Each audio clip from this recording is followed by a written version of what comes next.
ವಿದ್ಯಾಗೋಕುಲ ಸೇವಾಶ್ರಮ ನೀವು ನೋಡಿದೀನಿ. ಅವ್ರು ಇನ್ನೇನೆಲ್ಲ ಕಲ್ತ್ಕೋಬೇಕಿದೆ, ಇನ್ನು ಯಾವ ಯಾವ ಗುಣಲಕ್ಷಣಗಳನ್ನ ಅವರು ಅಳವಡಿಸ್ಕೊಳ್ಬೇಕು. ಈ ಸಂದರ್ಭದಲ್ಲಿ ಬೇಸಿಗೆ ಶಿಬಿರನ್ನ ಮಾಡ್ತಾ ಇದ್ದಾರೆ, ಪ್ರೋತ್ಸಾಹದಾಯಕವಾಗ್ಲೂ ಮತ್ತು ಎಚ್ಚರಿಕೆಯ ರೂಪದಲ್ಲೂ ಏನ್ ಹೇಳ್ತೀರಾ ನೀವು ವಿದ್ಯಾಗೋಕುಲ ಸೇವಾಶ್ರಮ?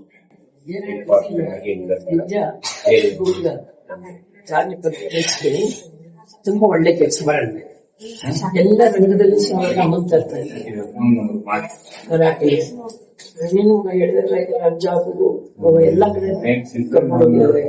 ನನ್ಗೆ ಎಲ್ಲ ಕಡೆ ಆ ಮಕ್ಕಳಲ್ಲಿ ಹೋಗ್ಬೇಕಂತಂದ್ರೆ ಎಷ್ಟು ಶ್ರಮ ಪಟ್ಟು ಅವ್ರ ವಿದ್ಯೆಯನ್ನು ಕಲಿಸಿ ಆ ಮಕ್ಕಳು ಆ ವಿದ್ಯೆಯನ್ನು ಕಲಿತು ಅಲ್ಲೋಗಿ ಅದನ್ನ ಪ್ರದರ್ಶನ ಮಾಡಿದ್ದಾರೆ ಅಂತಂದ್ರೆ ನನಗೆ ಬಹಳ ಖುಷಿ ಆಯ್ತು.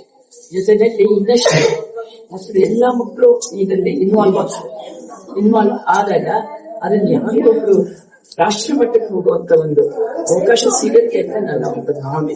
ಕಾರಣ ಬಹಳ ಇಂಟ್ರೆಸ್ಟ್ ಇದೆ ಅವರಿಗೆ.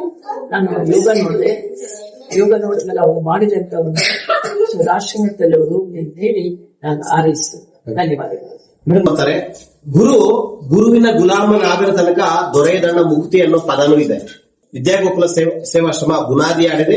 ಈ ಕಾರ್ಯಕ್ರಮಕ್ಕೆ ಪದ್ಮಶ್ರೀ ವಿಜೇತರಾಗಿರ್ತಕ್ಕಂಥ ಸುಶೀಲಾ ಮೇಡಮ್ ಅವರು, ಅವರ ತಂಡ ಮತ್ತು ಯೋಗ ಗುರುಗಳು, ಎಲ್ಲಾ ರೀತಿಯ ಗುರುಗಳು ಇಲ್ಲಿ ಬಂದು ಮಕ್ಕಳಿಗೆ ಕಲಿಸ್ತಕ್ಕಂಥ ಪುಣ್ಯದ ಕೆಲಸ ಮಾಡ್ತಾ ಇದ್ದಾರೆ.